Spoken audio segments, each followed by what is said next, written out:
میں وہیں آ کر اس سے تفصیلی ملاقات کروں گا۔ عبداللہ سر ہلا کر اوپر چلا گیا اور میں نے وہیں پتھریلی سیڑھیوں کے پہلے پائدان پر ڈیرا جما لیا۔ لوگ سیڑھیاں اترتے چڑھتے رہے اور میں ان کے قدموں سے الجھتا رہا، لیکن آج میں نے وہاں سے نہ اٹھنے کا فیصلہ کر لیا تھا۔ جانے مجھے یوں ہی لوگوں کی ٹھوکروں میں بیٹھے کتنی دیر گزری تھی کہ اچانک ہی دور سے مجھے زہرا کی گاڑی ریت اڑاتی درگاہ کی جانب آتی دکھائی دی۔ مجھے یوں لگا کہ ایک ہی لمحے میں میرے جسم کا سارا خون میری کنپٹیوں کی جانب دوڑنے لگا ہو۔ میں ہجانی کیفیت میں کھڑا ہو گیا۔ گاڑی قریب آ کر رک چکی تھی اور اس میں سے حسب معمول وہی پرانی خادمہ زہرا کی ماں اور خود زہرا اتر رہی تھیں۔ سب سے آگے زہرا کی ماں، پھر زہرا اور پھر سب سے پیچھے زہرا کی خادمہ دھیرے دھیرے چلتے ہوئے درگاہ کی سیڑھیوں کی طرف بڑھ رہے تھے۔ بھیڑ کی وجہ سے ان میں سے کسی کی نظر اب تک مجھ پر نہیں پڑی تھی۔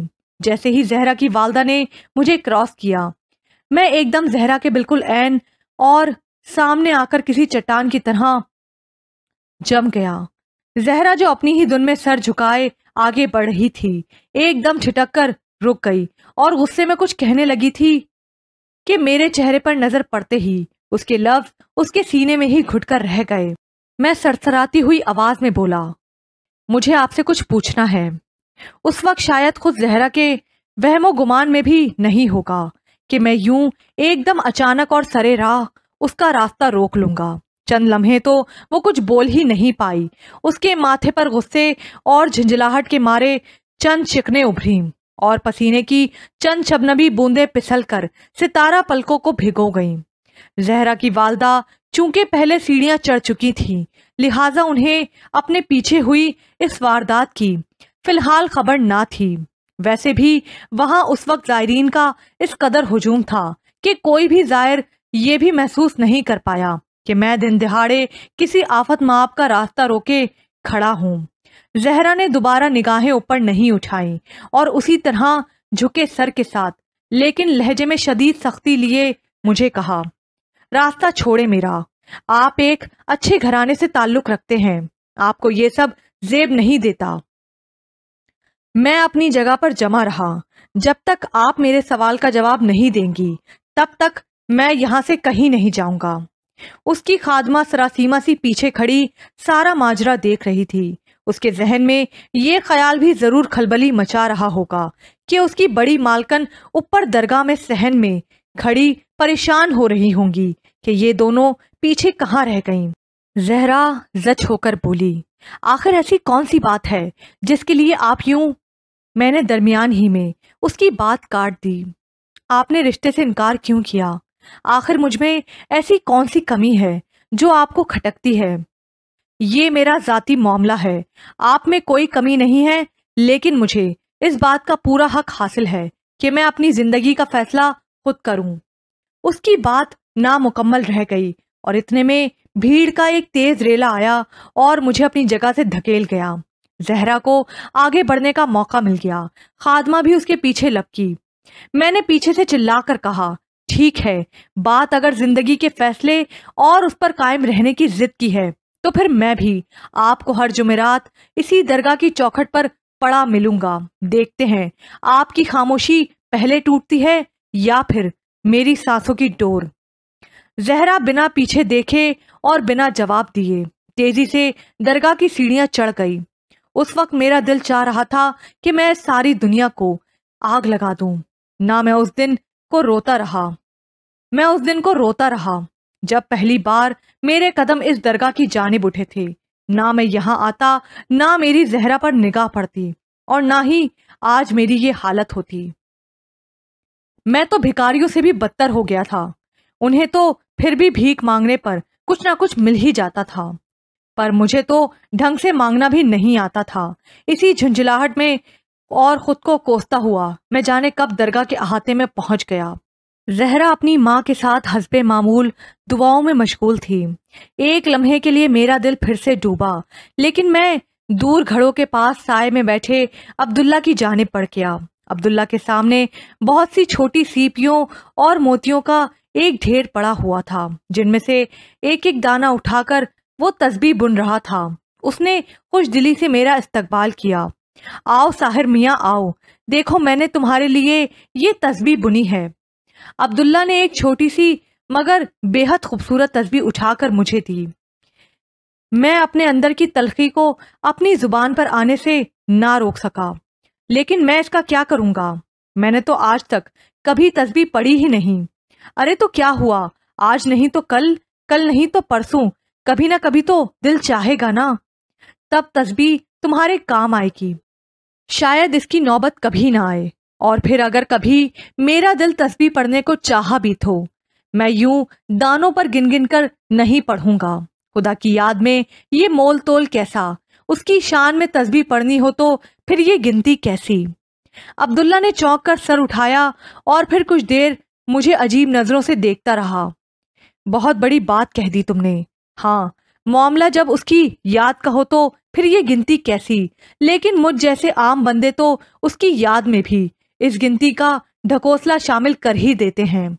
اور پھر یہ تسبیحاں بننا تو ویسے بھی میری مجبوری ہے، کیونکہ میرے روزگار کا فقط یہی ایک ذریعہ ہے۔ کیا مطلب؟ کیا تم تسبیح کی یہ مالائیں فروخت بھی کرتے ہو؟ عبداللہ میری حیرت دیکھ کر مسکرایا۔ جی ساحر میاں، آخر اپنا اور اپنے بیوی بچے کا پیٹ بھی تو پالنا ہوتا ہے۔ مجھے حیرت کا ایک اور جھٹکا لگا۔ تمہاری بیوی اور بچہ؟ کیا تم شادی شدہ ہو؟ کیوں؟ اس میں حیرت کی کیا بات ہے؟ کیا میں شادی شدہ نہیں ہو سکتا؟ میں گڑبڑا سا گیا۔ نہیں، میرا یہ مطلب نہیں تھا۔ دراصل ایسی درگاہوں اور ان میں بسنے والوں کو دیکھ کر ہمیشہ ساری دنیا تیاگ دینے والی کسی مخلوق کا خیال آتا ہے۔ شاید اسی لیے مجھے حیرت ہو رہی ہے۔ جانے مجھ جیسے ہر مجاور یا درگاہ کے متولی کو دیکھتے ہی لوگ اپنے آپ یہ کیسے باور کر لیتے ہیں کہ ہم ساری دنیا تیاگ کر یہاں آ بیٹھے ہوں گے، جبکہ ہمارے مذہب میں واضح طور پر رہبانیت سے منع کیا گیا ہے۔ میں نے تمہیں پہلے بھی بتایا تھا کہ یہ درگاہ میرے سفر کا بس ایک پڑاؤ ہی تو ہے۔ اور تمہارے بیوی بچے، وہ کہاں رہتے ہیں؟ شادی کب ہوئی تمہاری؟ 3 سال ہو گئے ہیں میری شادی کو۔ ایک بیٹا ہے میرا، احمد نام ہے اس کا، پچھلے ہفتے ہی ماشاءاللہ پورے 2 سال کا ہوا ہے۔ میری بیوی اور بچہ یہاں سے تقریباً 120 کلومیٹر دور چھوٹے سے گاؤں میں رہتے ہیں۔ میں ہر پندواڑے پر ان سے ملنے جاتا ہوں۔ حاکم بابا مجھ پر خاص مہربان ہیں، اس لیے عید، شب برات اور دیگر چھٹیاں بھی انہی کے ساتھ اپنے گھر میں مناتا ہوں۔ عبداللہ بولتا جا رہا تھا اور میں حیرت میں ڈوبا سن رہا تھا۔ یہ شخص ہر کروٹ پر میرے لیے اپنے اندر سے تحیر اور تجسس کی ایک پوٹلی لیے برآمد ہوتا تھا۔ میں عبداللہ کی باتوں میں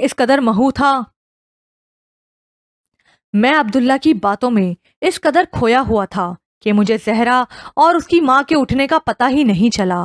میں اس وقت چونکا جب اس اشوا طراز کے نازک قدم میرے سامنے سے گزرے۔ میں نے چونک کر جلدی سے نظر اٹھائی اور پل بھر ہی میں یہ کیا غضب ہو گیا! اس راج ہنسنی کی ترچھی نظر بے خیالی میں میری جانب اٹھی اور لمحے کے 1000ویں حصے میں میری روح کے خرمن کو جلا کر خاکستر کر گئی۔ اس نے عبداللہ کی جانب نظر بدل کر عبداللہ کو دھیرے سے سلام کیا اور آگے بڑھ گئی، اور میرے دل کو جو چند لمحوں کا قرار میسر آیا تھا وہ سب چین قرار اپنے ساتھ ہی لوٹ کر لے گئی۔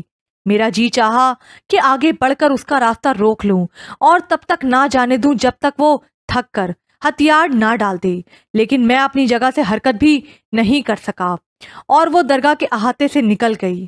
عبداللہ غور سے میرے چہرے پر آتی جاتی اس دھوپ چھاؤں کو دیکھ رہا تھا۔ اس نے آہستہ سے کھنکار کر میرے خیالات کا تسلسل توڑ دیا۔ میں نے ایک بات محسوس کی ہے کہ تم جب بھی اس لڑکی کو دیکھتے ہو کسی اور ہی دنیا میں پہنچ جاتے ہو۔ اس دن اسے پانی پلاتے وقت بھی تمہاری حالت کچھ ایسی ہی تھی۔ میں نے چونک کر عبداللہ کی جانب دیکھا، گویا سارے زمانے کو میری حالت کی خبر تھی، صرف میں ہی خود اپنے آپ سے بے خبر تھا۔ سچی بات تو یہ ہے کہ میں صرف اس لڑکی کی ایک جھلک پانے کے لیے ہی آج تک اس درگاہ کے چکر کاٹتا رہا ہوں، لیکن آج بھی میں اس سے اتنا ہی دور ہوں جتنا پہلے دن تھا۔ عبداللہ ہلکے سے مسکرایا۔ محبت کرتے ہو اس لڑکی سے؟ میں نے گہری سی سانس لے کر آنکھیں بند کر لیں۔ جانے کیا ہے محبت یا کچھ اور، اس سے بھی سوا ہے۔ کبھی کبھی لگتا ہے کہ صرف اور صرف درد اور بے چینی کا رشتہ ہے۔ میں نے اپنی پوری زندگی میں اتنی اذیت آج تک کبھی محسوس نہیں کی. جانے یہ کیسی محبت ہے. اور اگر یہی وہ جذبہ ہے جس کے اظہار کے لیے شاعروں نے دیوان کے دیوان لکھ مارے ہیں، تو ایسے تمام دیوان، تمام کتب خانوں کو آگ لگا دینی چاہیے جو اس جذبے کی خوبصورتی اور حمایت کرتے ہیں. عبداللہ میری بات سن کر ہنس دیا. ارے ابھی سے گھبرا گئے؟ شاید تم نے غالب کو زیادہ نہیں پڑھا. چچا غالب نے تو پہلے خبردار کر دیا تھا. یہ عشق نہیں آساں، بس اتنا سمجھ لیجئے، ایک آگ کا دریا ہے اور ڈوب کے جانا ہے. ویسے کچھ جگہوں پر تیر کر جانا بھی درج ہے. میں نے غور سے عبداللہ کو دیکھا. تم نے آج تک کبھی کھل کر نہیں بتایا کہ تم کتنا پڑھے ہو. میرا مطلب ہے کوئی ڈگری وغیرہ یا کوئی سند ہی انسان کی شخصیت کی پہچان ہوتی ہے. بہرحال تم نے تیسری مرتبہ یہ سوال پوچھا ہے تو بتائے دیتا ہوں. میں نے اردو ادب میں ماسٹرز کیا ہے. یہ ایک اور جھٹکا تھا جو اس دن میں نے سہا.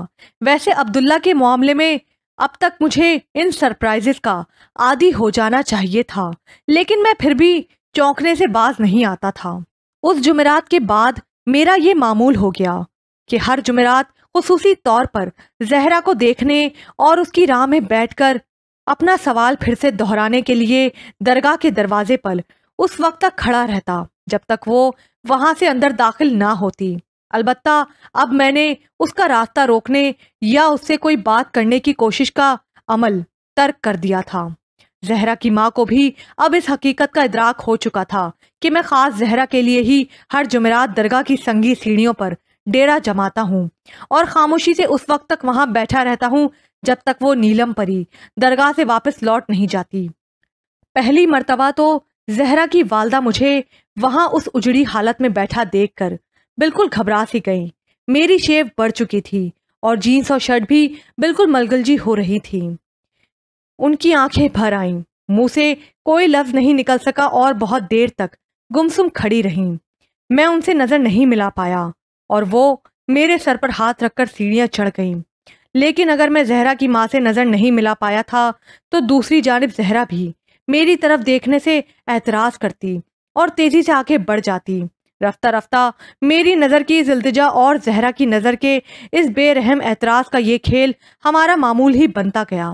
ایک جمعرات کے بعد دوسری جمعرات آتی اور میں اپنی ہر التجا، اپنی ہر بے بسی اور اپنی ہر طاقت اپنی اس ایک نظر میں سموتا گیا جو درگاہ کی ان سیڑھیوں پر بیٹھے ہر جمعرات میں اس تنگے دل کے قدموں میں نچھاور کرتا تھا.